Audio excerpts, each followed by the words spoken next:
Lock 1. The Hook Cold Open. The roar that ripped through the Botswana savannah was not a declaration of power, but a sound of pure, heart-shattering despair. It vibrated in the very air, a physical force that shook the dust from the acacia leaves. Low to the ground, the scene unfolds in brutal clarity. Zarkon, the magnificent alpha lion, stood with his powerful muscles coiled not for a kill, but in agonizing helplessness. His magnificent dark mane framed a face contorted by an emotion far more complex than simple rage. Just a few feet from his massive paws, Dr. Eris Thorne, a seasoned wildlife researcher, lay still. His leg was ensnared in the cruel, rusted jaws of a poacher's trap.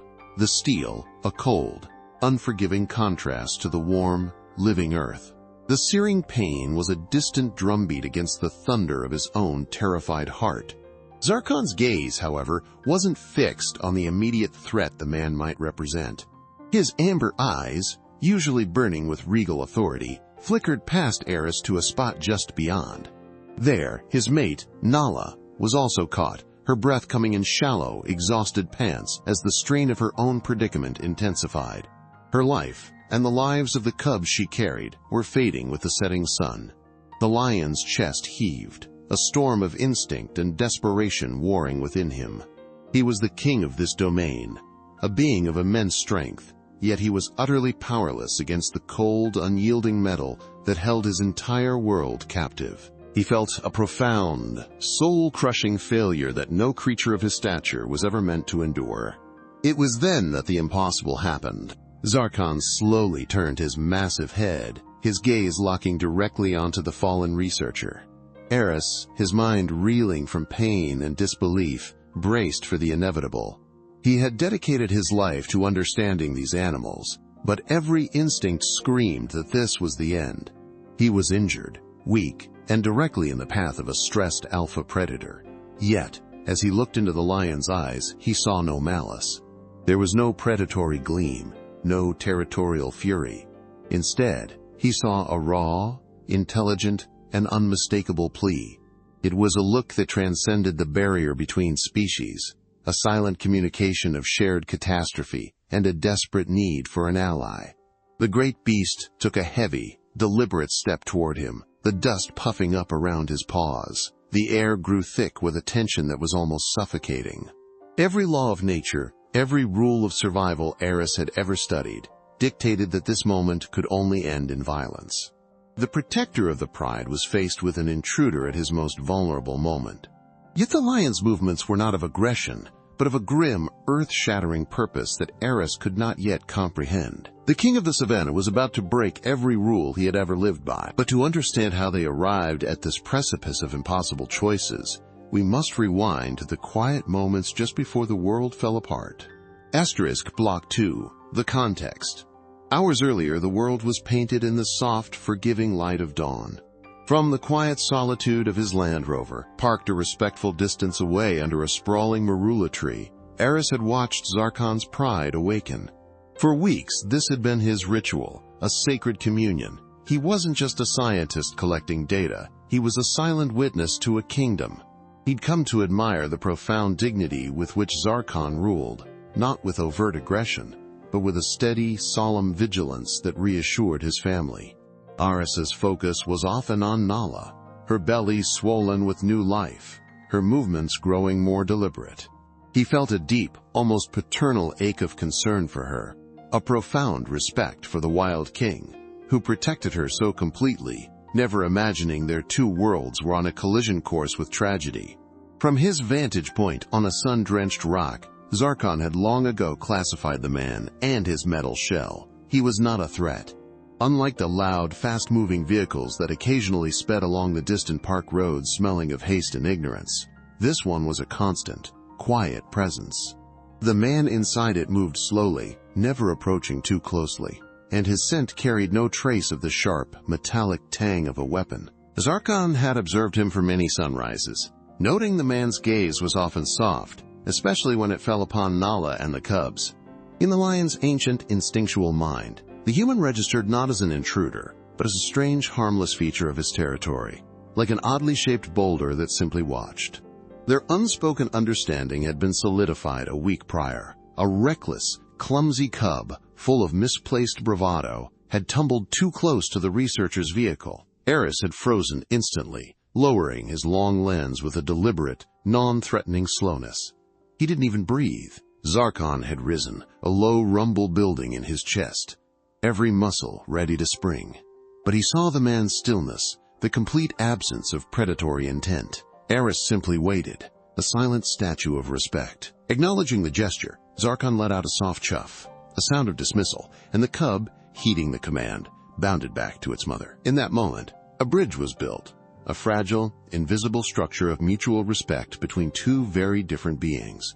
On this particular morning, the air itself felt different, charged with a quiet urgency. Nala was restless, pacing in a tight circle near the den, her breaths coming in soft pants. Zarkon never strayed more than a few feet from her side, his usual morning patrol of the territory abandoned. His regal head was constantly turning, his ears twitching at every snapped twig or distant bird call, his protective instincts humming at their absolute peak. Eris, sensing the imminent birth, felt his own heart rate quicken with a mix of excitement and anxiety. He was documenting a miracle. Both man and beast were united in a single, focused purpose: to see Nala through this vulnerable time safely. But the silent predator that lay waiting in the grass was not made of tooth and claw. Block 3, the rising action. We crash back to the present, the idyllic memory of the morning shattered by the brutal reality of the afternoon. The sun is now a merciless hammer in the sky, beating down on the three trapped figures. The air is thick, with the coppery scent of blood and the hot, dusty smell of fear. Nala's breaths are no longer pained pants, but shallow, ragged gasps that barely stir the air. Her magnificent coat is matted with sweat and dirt, and a tremor runs through her powerful flank, a sign of her life force draining away into the unforgiving earth. Zarkon's protective pacing has ceased. He now stands like a statue carved from despair, his gaze fixed on his mate, the great muscles in his shoulders trembling with a helplessness that is agonizing to witness. From within her own world of pain, Nala feels a terrifying shift. The sharp, searing agony in her leg is fading into a dull, creeping numbness, a far more sinister sensation. More alarming is the weakening of the life inside her. The desperate kicks of her unborn cubs have slowed, becoming faint, fluttering echoes of their earlier vitality. She can feel the life she fought so hard to protect slipping away. Her vision blurs, the edges of the world softening into a hazy, indifferent landscape. She looks at Zarkon, her golden eyes clouded with a final, heartbreaking question. Her strength is gone, and the silent, unyielding steel is winning the battle for her future and the future of their lineage. Zarkon is trapped in a prison of his own power. Every instinct screams at him to attack, to rip this metal enemy from his mate's flesh, but he understands on a primal level that brute force will only worsen the injury, tightening the cruel jaws.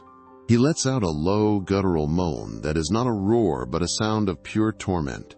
He claws at the ground beside him, tearing deep furrows in the baked soil, a futile redirection of his immense strength. His amber eyes flick from Nala's fading form to the equally trapped human. He sees not an enemy or an intruder, but another being caught in the same inexplicable, silent horror. The king is a powerless subject in a kingdom of cold, unfeeling metal. For Eris, the throbbing in his leg has become a monstrous, living thing. It pulses in time with his frantic heartbeat, a constant, sickening rhythm of his own vulnerability. He tries to reach for the release mechanism again, but the slightest movement sends a jolt of white-hot fire up his spine, leaving him dizzy and nauseous. He is acutely aware of every sound, Nala's weakening gasps, the frantic buzzing of flies drawn to their shared misery, and the deep, rumbling sorrow in Zarkon's chest. The vast, open savanna has transformed into a claustrophobic stage for their suffering, isolating them completely. He is a scientist, a man of logic and solutions, yet here he is, just another animal caught in a trap he cannot escape. As the sun bleeds toward the horizon, casting long, skeletal shadows from the acacia trees, a new chill enters the air. The impending night brings with it a different kind of fear. The daytime sounds of the savannah are fading, replaced by the distant calls of hyenas and the eerie cries of nocturnal birds. For the injured and the immobile, darkness is not a comfort but a shroud, promising new dangers that hunt by sound and scent. The world that had felt so full of life and promise just hours ago now feels hostile and predatory. Their small, desperate circle of suffering is an island in a sea of gathering threats, and the tide of darkness is rising around them, promising to swallow them whole. Suddenly, a profound and terrible silence falls. Nala's labored breathing stops. Her head, which she had been struggling to keep raised, lolls to the side, her eyes fluttering closed. A single, final sigh escapes her lips, and then nothing. Zarkon freezes, his entire body going rigid, a deep strangled sound catching in his throat. Eris feels his own breath hitch in his chest, the reality of death washing over him in a cold wave. The queen is gone. The future is gone. All that is left is the suffocating stillness of defeat. Time was running out. Something had to be done, or all would be lost.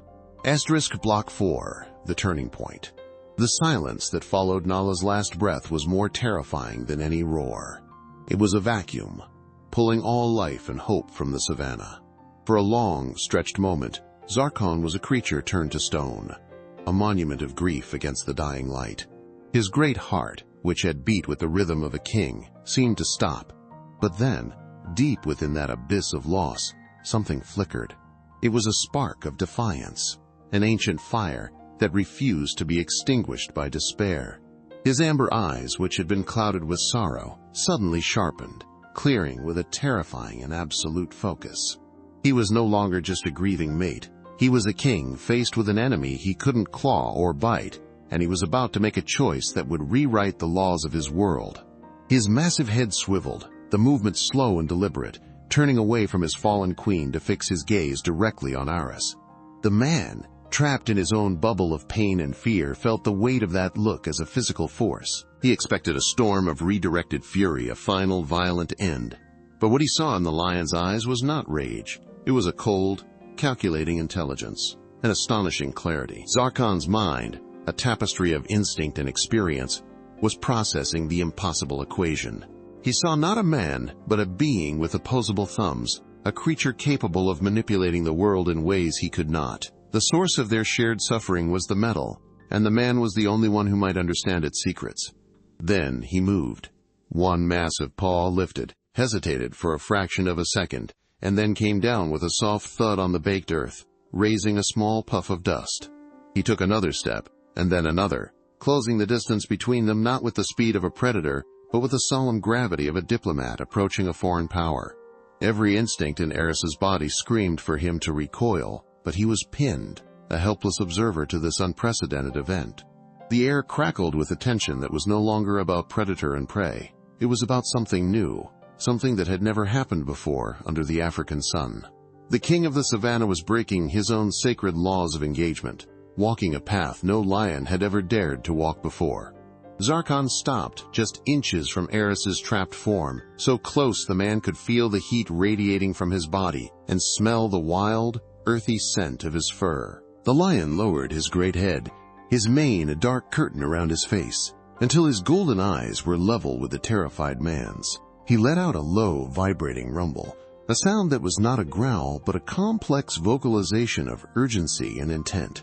Then, he did the unthinkable. He gently nudged Eris's outstretched hand with his powerful, wet nose.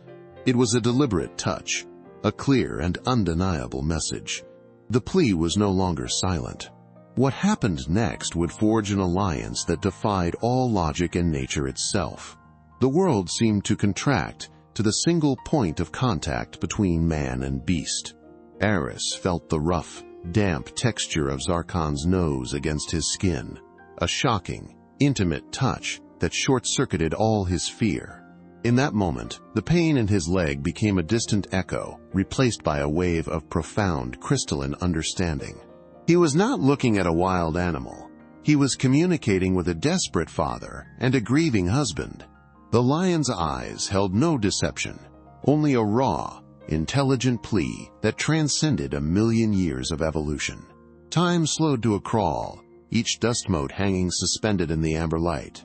Eris knew with a certainty that settled deep in his soul that he was being asked to perform a miracle, and that the king of this land was placing all his faith in him. With a surge of adrenaline that temporarily silenced the agony in his ankle, Eris began to move. Every shift of his weight was a trial, sending waves of fire through his trapped limb. He gritted his teeth, his gaze locked on the rusted mechanism that held Nala's leg. Zarkon watched his every motion, his massive body a study in stillness, a silent promise and a warning all in one. The lion's golden eyes followed Eris's trembling hand as it reached for the cold steel, not with suspicion, but with an unnerving, focused intensity. The air was thick with unspoken trust. The great predator was allowing a wounded human to approach his mate, a violation of every natural law, because in this shared crucible of suffering, those laws had been rendered meaningless. It was an act of faith that made Eris's heart ache. His fingers, clumsy with pain and slick with sweat, finally closed around the trap's release lever. The metal was cold and unforgiving, its surface pitted with rust that bit into his skin. He pulled, and the mechanism groaned in protest, but did not yield. Zarkon let out a low, guttural rumble, a sound that vibrated through the ground and up Eris's arm. It wasn't a threat. It was a sound of shared effort, of encouragement. Eris repositioned his grip, his mind, once a scientist's, now a pure survivalist's, analyzing the physics of the cruel device. He saw the pivot point, the place where the right pressure would force the jaws open. He took a deep, ragged breath, gathering every ounce of his remaining strength for one final, desperate attempt to turn back the tide of death. He pushed. The world dissolved into a singular point of effort, his muscles screaming, the pain in his leg a white-hot nova. For a heart-stopping second, nothing happened. Then, with a sudden, screeching crack that echoed across the silent savanna, the rusted jaws sprang apart. Nala's leg slumped free, limp and unnaturally still. A wave of dizziness washed over Eris as he collapsed back, his task complete, but the outcome terrifyingly uncertain. He stared at the lioness's motionless form, a cold dread seeping into his bones. Had he been too late? Was this incredible act of trust all for nothing? The silence that followed was heavy and absolute, filled with the crushing weight of a failed rescue and the specter of a life and a lineage extinguished forever in the dust. Then, a miracle. A tiny, almost imperceptible twitch of Nala's ear. It was followed by a shudder that ran the length of her body, a current of life reasserting itself. She took a deep, ragged breath that was more of a gasp, a painful, desperate gulp of air that was the most beautiful sound Eris had ever heard. Her eyelids fluttered open, revealing eyes clouded with confusion but undeniably alive. Zarkon, who had been a statue of tense grief, let out a soft, deep huff, the sound of a world of pressure being released. He took a step toward his mate, nudging her gently with his head, then turned his gaze back to Eris. In that look was an emotion that needed no translation, a profound, soul-deep gratitude that bridged the chasm between their species. Now, only one task remained. Buoyed by the impossible victory, Eris turned his attention to his own predicament. His hands worked with a newfound purpose, his mind clear and focused, despite the throbbing pain. As he struggled with the second trap, Zarkon did not retreat to his revived mate's side. Instead, the great lion stood over Eris, a silent, imposing guardian. He was a living shield, his presence a clear and unmistakable declaration to the encroaching shadows and the listening ears of the savannah that this human was under the personal protection of the king. When Eris finally wrenched his own leg free with a final, agonizing pull, he looked up into the lion's amber eyes. The barrier between them had not just been crossed, it had been completely and irrevocably erased. Asterisk Block 6. Epilogue/Moral. Weeks later, the savannah breathed a rhythm of deep, undisturbed peace. The harsh afternoon light had been replaced by the gentle gold of a new dawn, a symbol of rebirth. From his familiar post beneath the marula tree, Eris watched, his own leg now wrapped in a supportive brace rather than a trap. Through his binoculars, the world came into sharp, beautiful focus. Nala, her coat sleek and her body restored to its full, powerful grace, lay contentedly in the shade. Tumbling around her were 3 tiny, clumsy cubs, miniature versions of their majestic parents, their playful squeaks, a testament to a future that had been pulled back from the brink of oblivion. The scene was one of perfect, hard-won tranquility, a living portrait of survival, and the quiet, resilient strength of life itself. Zarkon stood guard not with the frantic tension of that terrible day, but with the calm, regal assurance of a king whose reign was secure. He was acutely aware of the man in the metal shell, but the scent on the wind no longer carried a question mark. It now carried the memory of a shared ordeal, of an impossible alliance forged in desperation and pain. His gaze swept over Nala and his cubs, a deep, rumbling purr vibrating in his chest. This was his legacy, the continuation of his line, a gift returned to him by the most unlikely of creatures. He then turned his massive head, his amber eyes finding Eris's lens across the distance. He held the gaze for a long moment before giving a slow, deliberate blink, a lion's acknowledgement, a king's salute. For Eris, the line between observer and participant had been erased forever. He was no longer just a scientist documenting animal behavior. He was a keeper of a profound secret, a witness to a miracle that defied every textbook he had ever read. The data he collected now felt secondary to the immense, unspoken truth he had learned, that the capacity for reason, for grief, and for profound, intelligent choice was not solely a human trait. He looked at Zarkon, seeing not a predator, but a fellow father and protector. He saw Nala not as a subject, but as a mother who had fought for her children. He felt an unbreakable connection to this wild family, a bond of shared trauma and mutual respect that had permanently rewired his soul and his understanding of the world. The powerful lesson learned in the dust and the dying light was beautifully clear. True strength is not measured by the sharpness of one's claws or the power of a roar, but by the courage to show vulnerability and the wisdom to recognize a shared struggle.